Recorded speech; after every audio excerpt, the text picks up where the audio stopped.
Hey, it's Elena. Revenge Shift tells stories you won't forget.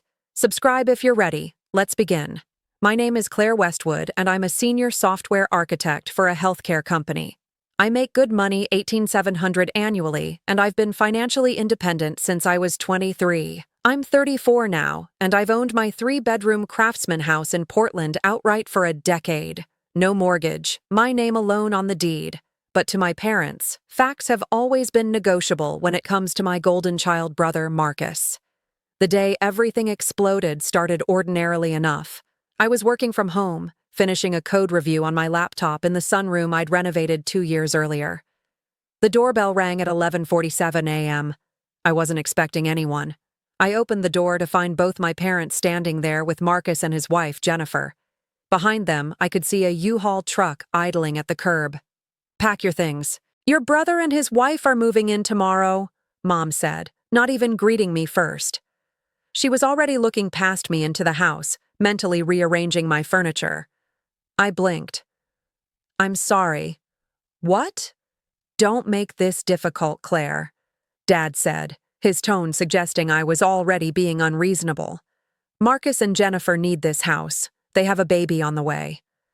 I stared at them into the house I've owned for 10 years. Dad actually laughed.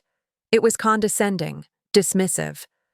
"You don't own the family home, Claire. We bought this house. We've always thought of it as family property." The audacity took my breath away. I'd purchased this house entirely with my own money in 2014. My parents had never contributed a single dollar. They'd never even lived here. "This isn't the family home," I said slowly. "This is my house. I bought it. My name is on the deed. Mine alone."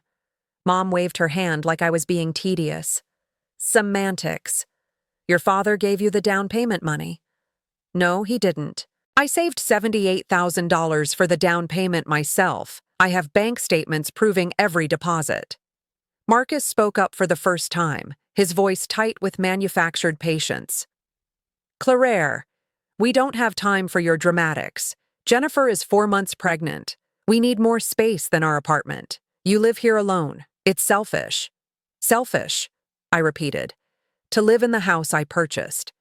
"You're being difficult on purpose," Jennifer added, her hand on her small bump. "Family helps family. We do the same for you." That was demonstrably false. When I'd needed help moving 7 years ago, Marcus had been too busy, and my parents had said I should hire movers since I made so much money anyway. "Let me be very clear," I said. "This is my house legally, financially, in every possible way. You cannot move in. You were not invited." Dad's face darkened. "We're not asking permission. Marcus needs this house more than you do. You can move into a smaller apartment. You don't need 3 bedrooms and a yard for one person." I pulled out my phone. "What are you doing?" Mom demanded. "Calling my lawyer," I said, already scrolling to Richard Chen's number. Richard had handled my real estate purchase and my estate planning. He picked up on the second ring. "Richard, it's Claire Westwood. I need you at my house immediately with documentation proving I own my property. My family is attempting to move into my home without permission and refusing to leave when asked. I also need you to contact the sheriff's department. I'm about to have a trespassing situation." "I'm 12 minutes away," Richard said immediately. "I'll call Sheriff Mitchell directly. Don't let them inside." I ended the call. My family was staring at me. "You called your lawyer?" Marcus said incredulously. "On your own family? You're attempting to steal my house?" I said flatly. "What did you expect?" Mom's face twisted. "This is exactly like you, Claire. Always so cold. Always choosing strangers over family. We raced you better than this. You raced me to be independent and self-sufficient." I corrected. "I'm simply being what you made me." Dad stepped forward, trying to push past me into the house. I held my ground in the doorway. "Move clear. We're going to start unloading Marcus's things. If you set foot inside my house without permission, you'll be arrested for trespassing and breaking and entering." "You wouldn't," Dad said. But there was uncertainty in his voice. "Now watch me." We stood there in tense silence for exactly 11 minutes. Then a BMW pulled up behind the U-Haul and Richard Chin emerged with his briefcase. 30 seconds later, a sheriff's patrol car arrived. Sheriff Mitchell, a woman in her 50s who'd handled a neighbor dispute for me once before, approached with a neutral expression. "Ms. Westwood, your attorney indicated you're having a property dispute. These individuals are attempting to move into my home without permission," I said calmly. "They're claiming ownership rights they don't possess." Richard was already opening his briefcase. "Sheriff Mitchell, I have the deed to this property. Claire Westwood is the sole owner. Purchase date, June 2014. No co-signers, no co-owners. The mortgage was paid off in full in 2019. I also have the title insurance documentation and property tax records showing Ms. Westwood has paid all taxes on this property for 10 years.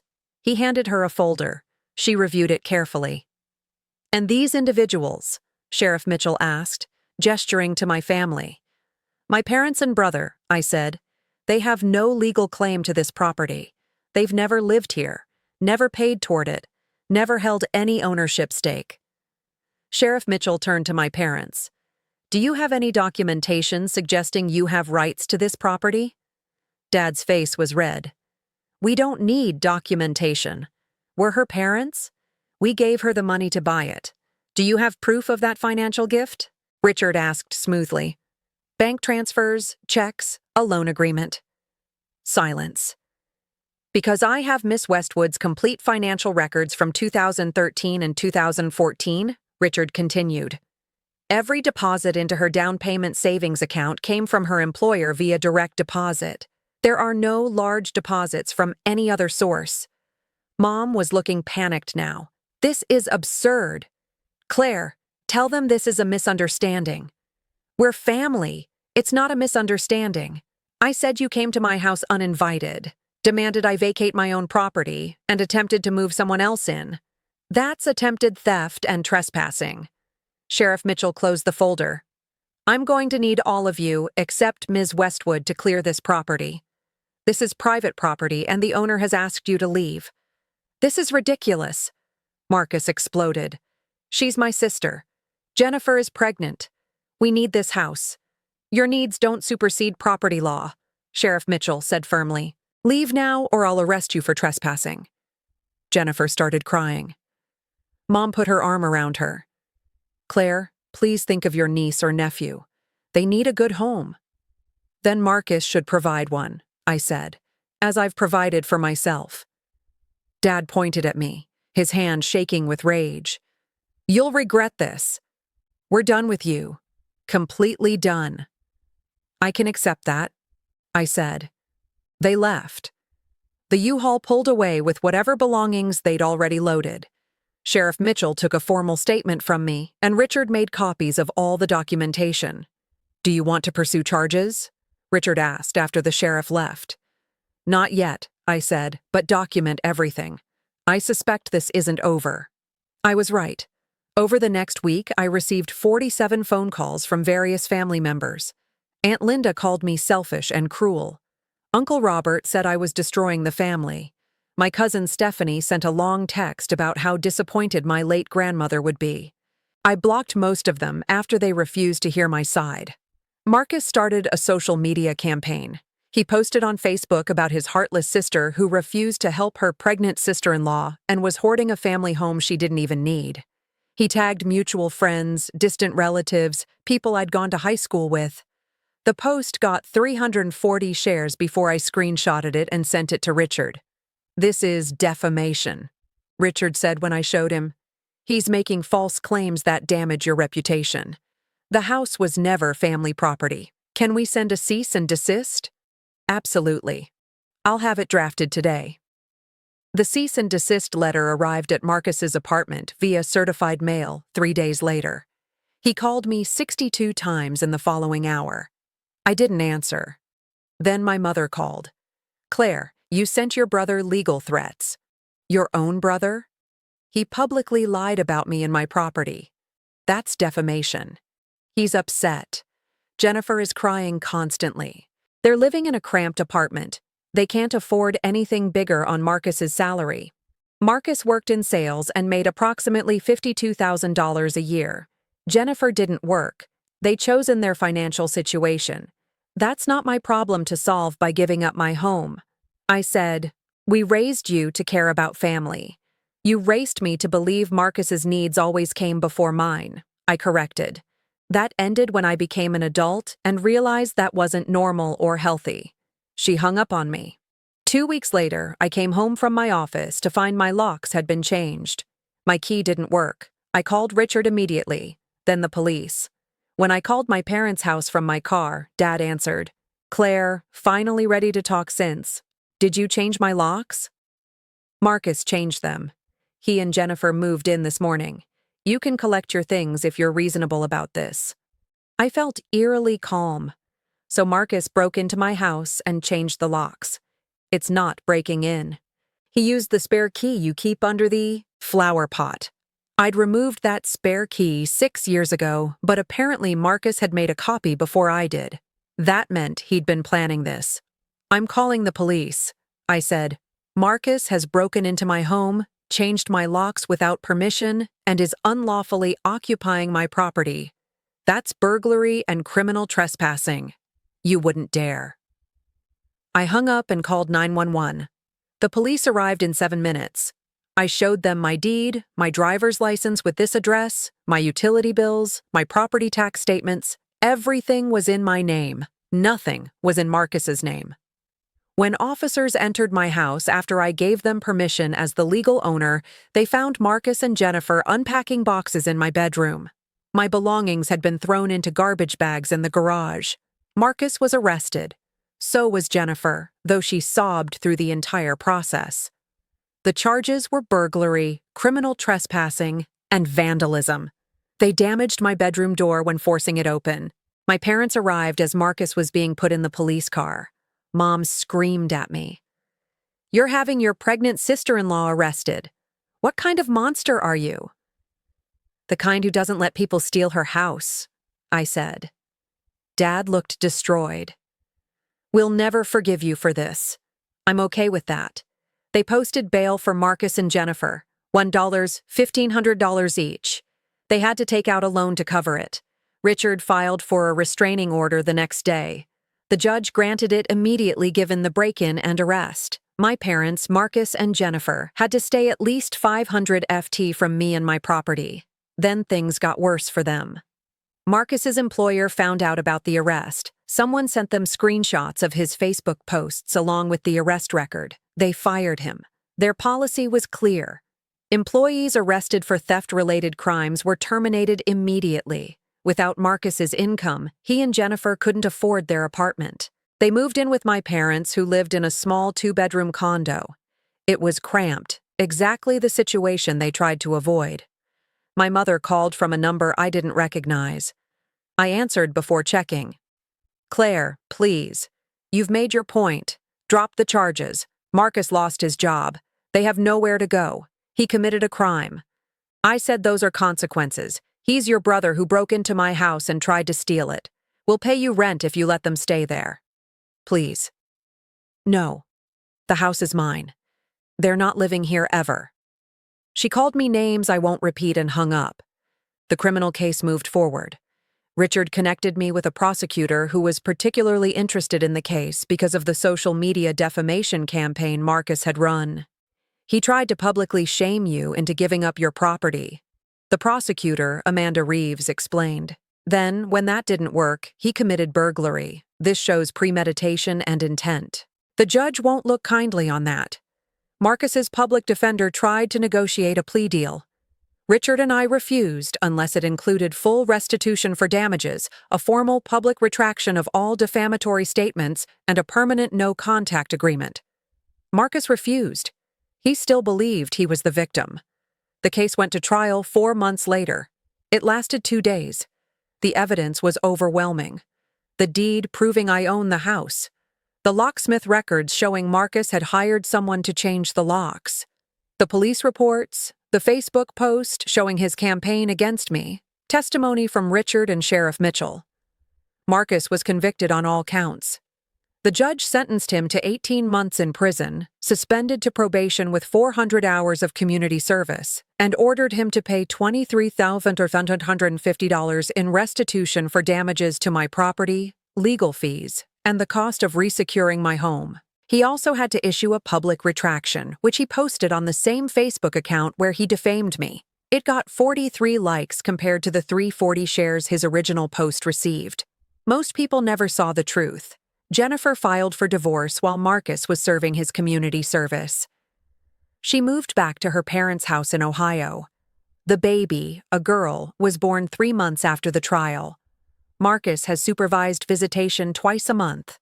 My parents drove him to Ohio for these visits because his probation didn't allow him to leave the state unsupervised. My extended family fractured. About 60% sided with my parents and Marcus, calling me cruel and unforgiving. About 30% quietly admitted I'd done the right thing but didn't want to get involved. About 10%, mostly younger cousins who'd also been scapegoated in their own families, reached out to support me. My Aunt Rachel, Dad's younger sister, called me 6 months after the trial. "I should have said something earlier," she said. "Your parents always favored Marcus. I watched them excuse his failures and criticize your successes your whole life. You were smarter, harder working, more responsible, and they resented you for it because it made Marcus look bad by comparison." "I know," I said quietly. "What you did. Standing up for yourself, enforcing your boundaries, refusing to be stolen from. That took courage. I'm proud of you. I'm sorry I didn't defend you when they were attacking you."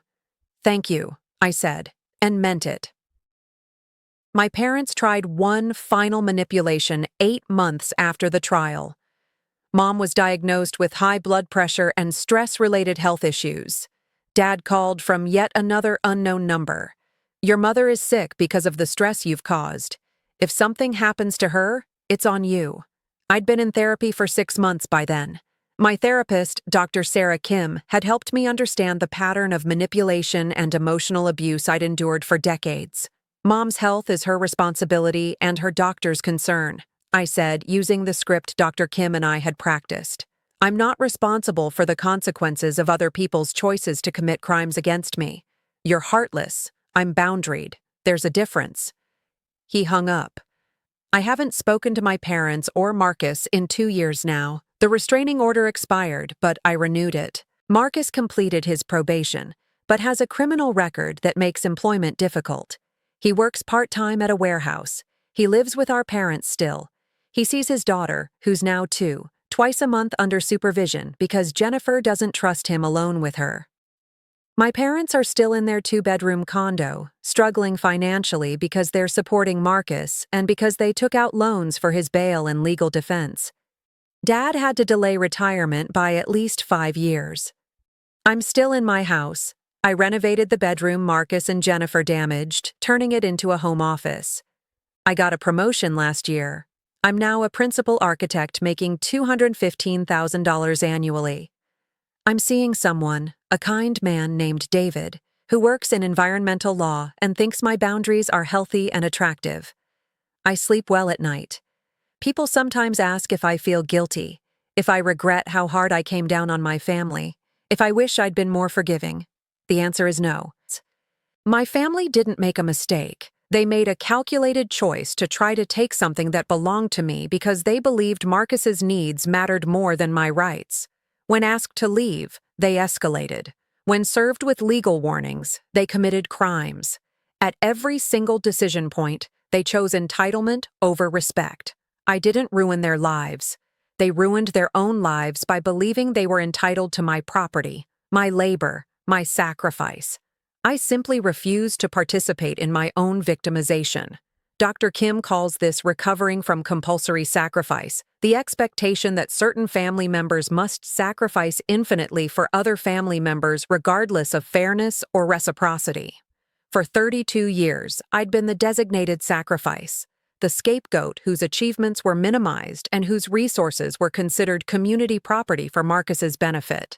Breaking free from that role cost me relationships with most of my family, but those relationships were built on my exploitation. They only worked when I accepted less than I deserved, gave more than was fair, and stayed silent about the inequality. I don't miss them. I miss the fantasy of what I wish they could be. Parents who were proud of both their children, a brother who celebrated my successes instead of resenting them, a family where love wasn't conditional on self-erasure. But I don't miss who they actually are. My house has appreciated significantly. It's now worth $680,000, nearly triple what I paid. I have $340,000 in retirement savings. I have career success I earned through my own efforts. I have friends who respect me. I have a relationship built on mutual care rather than obligatory sacrifice. And I have something my family can never take from me, self-respect. Last month, my cousin Stephanie, who'd called me heartless 2 years ago, reached out. Her own parents had just demanded she co-sign a loan for her brother's failed business. When she refused, they called her selfish and threatened to cut her off. "I thought you were cruel," she wrote. "Now I understand. You were just the first one brave enough to say no." Can we talk? We had coffee last week. I told her everything I'd learned in therapy. I shared the boundary scripts Dr. Kim taught me. I explained that you can love your family and still refuse to be exploited by them. "Don't they threaten to cut you off?" she asked. "They already did," I said. "It was the greatest gift they ever gave me. Freedom. She's starting therapy next month. He's inspired. So am I. Because here's what I've learned. When toxic people make you choose between your well-being and their approval. Choosing yourself isn't cruelty. It's survival. It's health. It's the only choice that leads to peace. I chose myself. I'd make the same choice again. And I'd encourage anyone in a similar situation to do exactly the same thing. My house is mine. My life is mine. My peace is mine. And no one, not family, not obligation, not guilt, will ever take those things from me.